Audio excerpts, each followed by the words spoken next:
Hello అండి, ఈ రోజు అయితే ఒక టాపిక్ తో మీ ముందుకు వచ్చేసాను. మీరు ఆల్రెడీ థంబ్నెయిల్ చూసే ఉంటారు.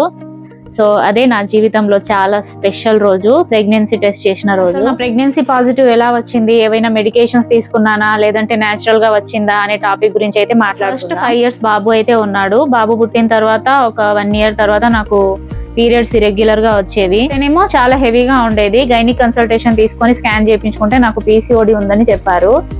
దానివల్ల బాగా వెయిట్ గెయిన్ కూడా అయిపోయాను. మెడికేషన్స్ వాడితేనే పీరియడ్స్ వచ్చేది, లేదంటే రాకపోయేది. ఇలా అయితే కాదు అనుకుని వెయిట్ లాస్ అవ్వాలని అయితే ఫిక్స్ అయిపోయాను. వెయిట్ లాస్ ప్లస్ ఎక్సర్సైజ్ కూడా స్టార్ట్ చేశాను. ఎంతో కష్టపడి వెయిట్ లాస్ కూడా అయ్యాను. కొన్ని రోజులు నార్మల్ గానే ఉన్నాను. మళ్ళీ సేమ్ ప్రాబ్లం. మళ్ళీ గైనిక్ డాక్టర్ దగ్గరికి వెళ్తే కొన్ని మెడికేషన్స్ అయితే రాశారు. 5 years బాబు ఉన్నాడు కదా, ప్రెగ్నెన్సీ ప్లాన్ ఏమైనా ఉందా అని అయితే అడిగారు. బ్లీడింగ్ తగ్గి నెక్స్ట్ సైకిల్ నార్మల్ గా ఉంటే తర్వాత ప్లాన్ చేద్దామని అయితే అన్నారు.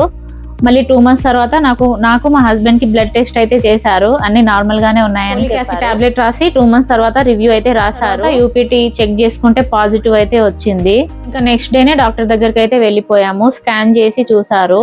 శాక్ ఏం కనిపిస్తలేదు, వీక్ ప్రెగ్నెన్సీ ఉన్నట్టుంది. మళ్ళీ 1 week తర్వాత ఇంకోసారి స్కాన్ చేయించి చూడండి అని చెప్పేసరికి చాలా సాడ్ గా ఫీల్ అయ్యాము. ఆ 1 week చాలా బాధగా అయితే గడిచిపోయింది.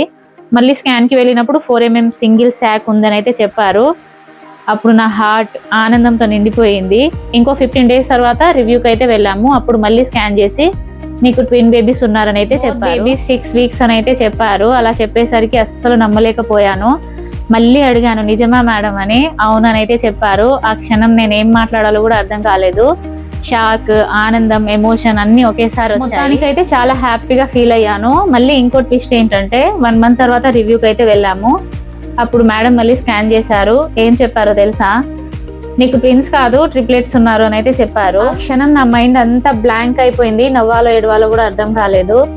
ఆ షాక్, ఆనందం మాటల్లో చెప్పలేదు. ఇంకా డాక్టర్ ఏం చెప్పారంటే 3rd బేబీకి హార్ట్ బీట్ రాలేదు. బేబీస్ గ్రోత్ అవుతూ ఉంటే 3rd బేబీ ఆటోమేటిక్ గా కరిగిపోతుందని అయితే చెప్పారు. ఆ మాట విన్న క్షణం చాలా బాధేసింది. 3 babies అని విన్న ఆనందం ఒక్కసారిగా బాధల్లో మునిగిపోయింది. ఒకవైపు ఆనందం, మరోవైపు నొప్పి, అది చెప్పలేని ఫీలింగ్. 3వ బేబీని కోల్పోయిన బాధ ఇంకా నా హార్ట్ లో అలాగే ఉంది. కానీ నా 2 babies కోసం నేను స్ట్రాంగ్ గా ఉండాలి. దేవుడు నాకు గిఫ్ట్ గా ఇచ్చాడు అనుకొని హ్యాపీగా అయితే ఉన్నాను. స్టోరీలో ట్విస్ట్ ఉన్న ఇదొక హ్యాపీ ఎండింగ్ ఉన్న ట్విన్ బేబీ జర్నీ. నా లైఫ్ లో డబుల్ లవ్, డబుల్ హ్యాపీనెస్. దీని తర్వాత నేను ఒక పెద్ద ప్రాబ్లమ్ అయితే ఫేస్ చేశాను. అది నేను మీకు నెక్స్ట్ వీడియోలో అయితే షేర్ చేసుకుంటాను. ఈ వీడియో అయితే అంతేనండి. మళ్ళీ నెక్స్ట్ వీడియోలో కలుద్దాం. అంతవరకు బాయ్.